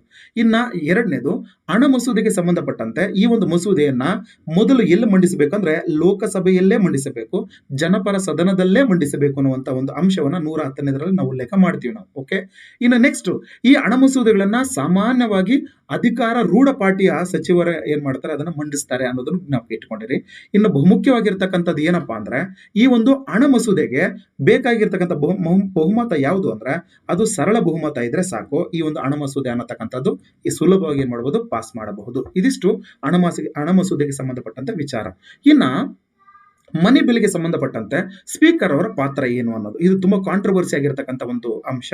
ಸ್ಪೀಕರ್ ಅವರ ಸಂಬಂಧಪಟ್ಟಂತೆ ಯಾವುದೇ ಒಂದು ಮಸೂದೆ ಸಾಮಾನ್ಯ ಮಸೂದೆನ ಅಥವಾ ಹಣ ಮಸೂದೆನ ಅಂತ ನಿರ್ಧಾರ ಮಾಡಿ ಪ್ರಾಮಾಣೀಕರಿಸಿ ಅದನ್ನ ದೃಢೀಕರಣ ಮಾಡುವಂತ ಅಧಿಕಾರ ಯಾರಿಗಿರುತ್ತೆ ಅಂದ್ರೆ ಅದು ಸ್ಪೀಕರ್ ಅವರಿಗೆ ಮಾತ್ರ ಇರುತ್ತೆ. ಇದನ್ನ ಜ್ಞಾಪಕ ಇಟ್ಕೊಂಡಿರಿ. ಸ್ಪೀಕರ್ ಮಾತ್ರ ಒಂದು ಮಸೂದೆನ ಹಣ ಮಸೂದೆ ಅಂತ ಅವ್ರು ನಿರ್ಧಾರ ಮಾಡ್ತಾರೆ. ಅಷ್ಟೇ ಅಲ್ಲದ್ರ ಇವರ ಒಂದು ತೀರ್ಪನ್ನ ನಾವು ಎಲ್ಲೂ ಸಹ ಏನ್ ಮಾಡುವಂತಿಲ್ಲ ಅಂದ್ರೆ ಪ್ರಶ್ನಿಸುವಂತಿಲ್ಲ. ಇವರ ಒಂದು ತೀರ್ಪೇ ಅಂತಿಮ ಆಗಿರ್ತದೆ ಅನ್ನೋದು ಮುಖ್ಯವಾಗಿರ್ತಕ್ಕಂಥ ಅಂಶ. ಅಂದ್ರೆ ನೀವು ಜಸ್ಟ್ ಇಮ್ಯಾಜಿನ್, ಈ ಒಂದು ಹಣ ಮಸೂದೆ ಅಂತಕ್ಕಂಥದ್ದು ಒಮ್ಮೆ ಪಾಸ್ ಆಗಿ ಲೋಕಸಭೆಯಲ್ಲಿ ಏನಾದ್ರೂ ಪಾಸ್ ಆಗಿ ರಾಜ್ಯಸಭೆಗೆ ಹೋಗಿದೆ ಅಂದ್ರೆ ನಾನು ಮತ್ತೆ ಮುಂದೆ ಹೇಳ್ತೀನಿ, ರಾಜ್ಯಸಭೆನಲ್ಲೂ ಕಡ್ಡಾಯವಾಗಿ ಅವ್ರು ಒಪ್ಕೊಳ್ಳೇಬೇಕಾಗುತ್ತೆ. ಅದು ಅಂಕಿತಕ್ಕೆ ಏನಾದ್ರೂ ರಾಷ್ಟ್ರಪತಿ ಹತ್ರ ಹೋದಾಗ ರಾಷ್ಟ್ರಪತಿಯವರು ಅದಕ್ಕೆ ಸಹಿಯನ್ನು ಹಾಕಬೇಕಾಗುತ್ತೆ, ರಾಷ್ಟ್ರಪತಿಯು ಅದನ್ನ ಸಹಿಯನ್ನು ಹಾಕಬೇಕಾಗುತ್ತೆ. ಅಷ್ಟೇ ಅಲ್ಲದಿರ ಈ ಒಂದು ಹಣ ಮಸೂದೆಯನ್ನು ಜುಡಿಷಿಯಲ್ ರಿವ್ಯೂಗೂ ನಾವು ಸಹಿ ಮಾಡಕ್ ಆಗಲ್ಲ, ತೆಗೆದುಕೊಂಡು ಹೋಗಕ್ ಆಗಲ್ಲ. ಸೊ ಇದ್ರ ಬಗ್ಗೆ ಒಂದು ಕೇಸು ನಡೆದಿದೆ. ಸೊ 2019ರಲ್ಲಿ ಒಂದು ನಮ್ಮ ಸುಪ್ರೀಂ ಕೋರ್ಟ್ ನ ಜಡ್ಜ್ಗಳು ಏನ್ ಮಾಡ್ತಾರೆ, ಆಧಾರ್ಗೆ ಸಂಬಂಧಪಟ್ಟಂತ ಒಂದು ಕಾಯ್ದೆ ಆಗುತ್ತೆ 2018ರಲ್ಲಿ. ಸೊ 16ರಲ್ಲಿ ಕಾಯ್ದೆ ಆಗುತ್ತೆ, 18ರಲ್ಲಿ ಅದನ್ನ ಪಾಸ್ ಮಾಡ್ತಾರೆ. ಸೊ 19ರಲ್ಲಿ ಕೇಸ್ ಒಂದು ತೀರ್ಪು ಬರುತ್ತೆ. ಇಂಥ ಸಂದರ್ಭದಲ್ಲಿ ಸುಪ್ರೀಂ ಕೋರ್ಟ್ ನ ಜಡ್ಜ್ಗಳು 4:1 ನಲ್ಲಿ ಒಂದು ಬಿಲ್ ಅನ್ನು ತೀರ್ಪನ್ನು ನೀಡ್ತಾರೆ. 4:1 ನಲ್ಲಿ ಅದರಲ್ಲಿ ಡಿ.ವೈ. ಚಂದ್ರಚೂಡ್ ಅವರು ಈ ಒಂದು ಇದನ್ನ ಬಿಲ್ ಅನ್ನು ಏನ್ ಮಾಡ್ತಾರೆ, ವಿರೋಧ ಮಾಡ್ತಾರೆ. ಯಾಕೆ ಅಂದ್ರೆ ಒಂದು ಸಾಮಾನ್ಯ ಮಸೂದೆಯನ್ನ ಹಣ ಮಸೂದೆ ಅಂತೇಳಿ ಸ್ಪೀಕರ್ ಏನ್ ಮಾಡ್ತಾರೆ, ದೃಢೀಕರಣ ಮಾಡಿರ್ತಾರೆ. ಸೊ ಅದು ಅವರಿಗೆ ಇಷ್ಟ ಆಗಿರೋದಿಲ್ಲ. ಸೊ ಅದನ್ನ ಇಲ್ಲಿ ನಾನು ಹೇಳೋದಕ್ಕೆ ಇಷ್ಟಪಡ್ತೇನೆ. ಅಂದ್ರೆ ಒಂದು ಸಾಮಾನ್ಯ ಮಸೂದೆಯನ್ನು ಸಹ ಅವ್ರು ಏನ್ ಮಾಡಬಹುದು, ಸ್ಪೀಕರ್ ಅವರು ಹಣ ಮಸೂದೆ ಅಂತ ಪ್ರಮಾಣೀಕರಣ ಮಾಡಬಹುದು. ಅವರು ಮಾಡಿದ್ದಾರೆ ಅಂತಂದ್ರೆ ಅದೇ ಫೈನಲ್ ಅಂತ ಅರ್ಥ. ಓಕೆ, ಸೊ ಇದನ್ನ ನಾವು ಇಟ್ಕೊಳ್ಳಿ. ಇದು ಡಿ.ವೈ. ಚಂದ್ರಚೂಡ್ ಅವರು ಮತ್ತೆ CJI ಆದಾಗ ಈ ಒಂದು ಸ್ಪೀಕರ್ ಅವರು ಹಣಕಾಸಿನ ಮಸೂದೆ ಅಂತ ನಿರ್ಧಾರ ಮಾಡ್ಬೇಕಂದ್ರೆ ಕೆಲವೊಂದು ಅಂಶಗಳನ್ನ ಪರಿಗಣಿಸಬೇಕು ಅಂತಾನೂ ಅದ್ರ ಬಗ್ಗೆ ಸಲಹೆಯನ್ನ ನೀಡಿದ್ರು. ಸೊ ಅದು ಯಾವ್ದು ಇದುವರೆಗೂ ಸಹ ಅದು ಇಂಪ್ಲಿಮೆಂಟ್ ಆಗಿಲ್ಲ, ಇನ್ನು ಮುಂದೆ ಆಗ್ಬಹುದೇನೋ ನೋಡೋಣ. ಓಕೆ, ಇನ್ನು ನೆಕ್ಸ್ಟ್ ಹಣ ಮಸೂದೆಗೆ ಸಂಬಂಧಪಟ್ಟಂತೆ ರಾಷ್ಟ್ರಪತಿಯವರ ಪಾತ್ರ ಆದ್ರೂ ಏನು ಅಂತ ನೋಡಿ. ಈಗಾಗಲೇ ನಾನು ತಿಳಿಸ್ಕೊಟ್ಟಿದ್ದೇನೆ, ಹಣ ಮಸೂದೆ ಅನ್ನುವಂಥದ್ದು ಲೋಕಸಭೆಯಲ್ಲಿ ಇಂಟ್ರೊಡ್ಯೂಸ್ ಆಗಬೇಕು ಅಂದ್ರೆ ಮೊದಲು ರಾಷ್ಟ್ರಪತಿಯವರ ಪೂರ್ವಾನುಮತಿ ಅಂತಕ್ಕಂಥದ್ದು ಕಡ್ಡಾಯ. ಇದು ಪಾಯಿಂಟ್ ನಂಬರ್ 1, ಪೂರ್ವಾನುಮತಿ ಕಡ್ಡಾಯ. ಅಷ್ಟೇ ಅಲ್ಲದಿರಾ ಹಣ ಮಸೂದೆಗೆ ಸಂಬಂಧಪಟ್ಟಂತೆ ರಾಷ್ಟ್ರಪತಿಗಳು ವಿಟೋ ಅಧಿಕಾರವನ್ನ ಚಲಾಯಿಸುವಂತಿಲ್ಲ. ಅದರಲ್ಲೂ ಸಹ ಎಸ್ಪೆಷಲಿ ಸಸ್ಪೆನ್ಸಿವ್ ವಿಟೋ ಅಂತ ಏನು ಕರಿತೀವಿ, ಪುನರ್ ಪರಿಶೀಲನೆ ಮಾಡೋದಕ್ಕೆ ಸಂಬಂಧಪಟ್ಟಂತ ವಿಟೋವನ್ನ ಚಲಾವಣೆ ಮಾಡೋದಕ್ಕೆ ಬರೋದಿಲ್ಲ. ಆದರೆ ಅವರು ಅದನ್ನೇನು ಮಾಡಬಹುದು, ತಿರಸ್ಕರಿಸಬಹುದು ಅನ್ನೋದ್ರ ಪಾಯಿಂಟ್ ಅನ್ನ ಜ್ಞಾಪಕ ಇಟ್ಕೊಂಡಿರಿ. ಓಕೆ, ಸೊ ಆದರೆ ಸಾಧ್ಯವಾದಷ್ಟು ಇದನ್ನ ತಿರಸ್ಕಾರ ಮಾಡೋದಿಲ್ಲ, ಬಿಕಾಸ್ ಅವರೇ ಪರ್ಮಿಷನ್ ಕೊಟ್ಟಿರ್ತಾರೆ. ಹಾಗಾಗಿ ಅದನ್ನು ತಿರಸ್ಕರಿಸುವಂತ ಸಾಧ್ಯತೆ ತೀರಾ ಕಡಿಮೆ ಇರುತ್ತೆ. ಅದೊಂದು ಪಾಯಿಂಟ್. ಇನ್ನು ನೆಕ್ಸ್ಟ್ ಹಣ ಮಸೂದೆಗೆ ಸಂಬಂಧಪಟ್ಟಂತೆ ಯಾವುದೇ ಕಾರಣಕ್ಕೂ ರಾಷ್ಟ್ರಪತಿಗಳು ಜಂಟಿ ಅಧಿವೇಶನವನ್ನ ಕರೆಯೋದಕ್ಕೆ ಸಾಧ್ಯವೇ ಇಲ್ಲ. ಅಂದ್ರೆ ಹಣ ಮಸೂದೆಗೆ ಸಂಬಂಧಪಟ್ಟಂತೆ ವಿಧಿ 108 ಅನ್ನುವುದು ಅನ್ವಯಿಸುವುದಿಲ್ಲ ಅನ್ನೋದನ್ನ ಜ್ಞಾಪಕ ಇಟ್ಕೊಂಡಿರಿ. ಓಕೆ, ಇನ್ನ ನಾನು ಸ್ಪೀಕರ್ ಒಂದು ವಿಚಾರ ಹೇಳೋದು ಮರ್ತಿದ್ದೀನಿ, ಇಲ್ಲಿ ಒಂದು ಹಾಕುಬಿಡಿ. ವಿಧಿ 110 ಸಬ್ ಕ್ಲಾಸ್ 3 ಅಂತ. 110 ಕ್ಲಾಸ್ 3 ಅನ್ನೋದು ಏನು ತಿಳಿಸ್ಕೊಡುತ್ತೆ ಅಂದ್ರೆ, ಸ್ಪೀಕರ್ ಅವರು ಒಂದು ಮಸೂದೆಯನ್ನು ಹಣ ಮಸೂದೆ ಅಂತ ನಿರ್ಧರಿಸುವಂತಹ ಒಂದು ಅಧಿಕಾರ ಕೊಟ್ಟಿರ್ತಕ್ಕಂಥದ್ದು ಯಾವ ವಿಧಿಯಲ್ಲಿ ಅಂತ ಕೇಳಬಹುದೇನೋ ಮುಂದೆಗೆ. ಸೊ ಅದು ವಿಧಿ 110 ಕ್ಲಾಸ್ 3 ನಲ್ಲಿ ಅದರ ಬಗ್ಗೆ ಉಲ್ಲೇಖ ಮಾಡಿದ್ದಾರೆ. ಓಕೆ, ಇನ್ನ ಹಣ ಮಸೂದೆಗೆ ಸಂಬಂಧಪಟ್ಟಂತೆ ರಾಜ್ಯಸಭೆಯ ಪಾತ್ರ ಆದ್ರೂ ಏನು ಅಂತ. ಸೊ ರಾಜ್ಯಸಭೆ ಏನ್ ಮಾಡಬಹುದು ಅಂದ್ರೆ, ಒಂದು ಮಸೂದೆಗೆ ಸಂಬಂಧಪಟ್ಟಂತೆ, ಅದರಲ್ಲೂ ಹಣಕಾಸಿನ ಮಸೂದೆಗೆ ಸಂಬಂಧಪಟ್ಟಂತೆ ಕೇವಲ 14 ದಿನಗಳ ಒಳಗಾಗಿ ಏನ್ ಮಾಡಬಹುದು, ಅವರು ಅನುಮೋದನೆಯನ್ನ ನೀಡಬೇಕು. 14 ದಿನಗಳ ಒಳಗಾಗಿ ಅನುಮೋದನೆ ನೀಡಬೇಕು.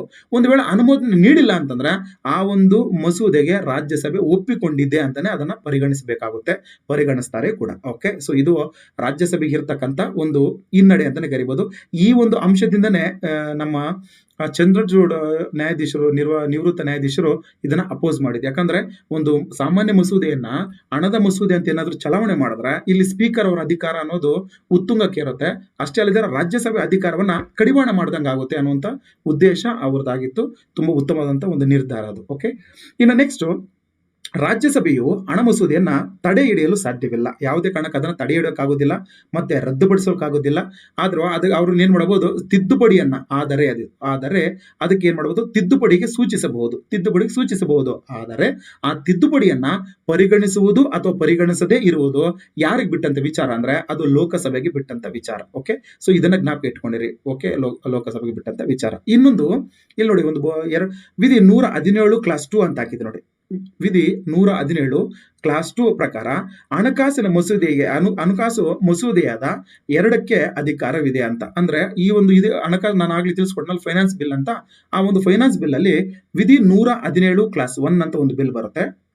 ಇನ್ನ ವಿಧಿ 117 ಕ್ಲಾಸ್ 2 ಅಂತ ಒಂದು ಬಿಲ್ ಬರುತ್ತೆ. ಈ ಒಂದು 2 ಬಿಲ್ಗಳಿದಾವೆ. ಅಂದ್ರೆ ಈಗ ನಾನು ತಿಳಿಸ್ಕೊಡ್ತಾ ಇರೋದು 110ನೇ ಹಣ ಬಿಲ್, ಇದು ಹಣ ಮಸೂದೆ ತಿಳಿಸ್ಕೊಡ್ತಾ ಇದೆ 110.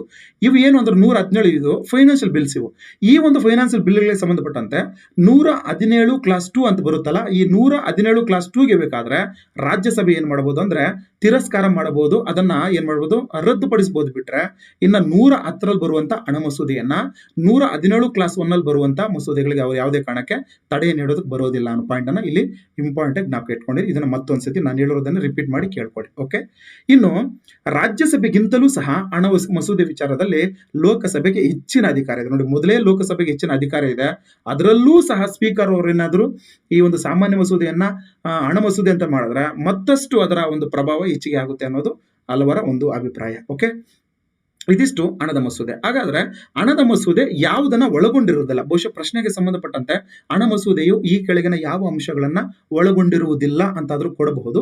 ಸೊ ಯಾವುದನ್ನ ಒಳಗೊಂಡಿರುವುದಿಲ್ಲ ಅಂದ್ರೆ ಹಣ ಮಸೂದೆಯು ನೋಡಿ ಹಾಕಿದ್ದೇನೆ, ದಂಡಗಳನ್ನು ಒಳಗೊಂಡಿರುವುದಿಲ್ಲ. ಇದು ಮುಖ್ಯವಾದಂತ ಅಂಶ, ಇದನ್ನ ನೋಟ್ ಮಾಡ್ಕೊಳ್ಳಿ.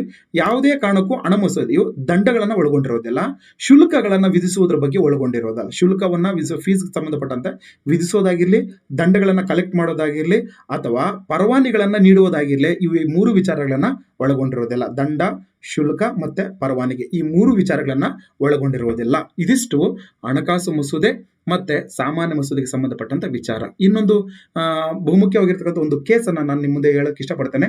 ಅದು ರೋಜರ್ ಮ್ಯಾಥ್ಯೂ ಅಂತ ಒಂದು ಕೇಸ್. ನಾನು ಈಗಾಗಲೇ ಹೇಳಿದ್ನಲ್ಲ, CJ ನಮ್ಮ ಚಂದ್ರಚೂಡ್ ಅವರು ಒಂದು ಪ್ರಕರಣದಲ್ಲಿ ಇದ್ರ ಬಗ್ಗೆ ಉಲ್ಲೇಖ ಮಾಡಿದ್ದಾರೆ. ರೋಜರ್ ಮ್ಯಾಥ್ಯೂ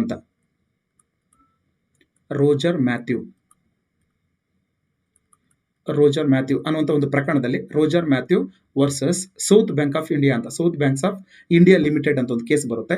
ಆ ಒಂದು ಪ್ರಕರಣದಲ್ಲಿ 2019ರಲ್ಲಿ DY ಚಂದ್ರಚೂಡ್ ಅವರು ಏನ್ ಹೇಳ್ತಾರೆ ಅಂತಂದ್ರೆ, ನ್ಯಾಯಾಧೀಶರಾಗಿರ್ತಕ್ಕಂಥ DY ಚಂದ್ರಚೂಡ್ ನಿವೃತ್ತ ನ್ಯಾಯಾಧೀಶರು.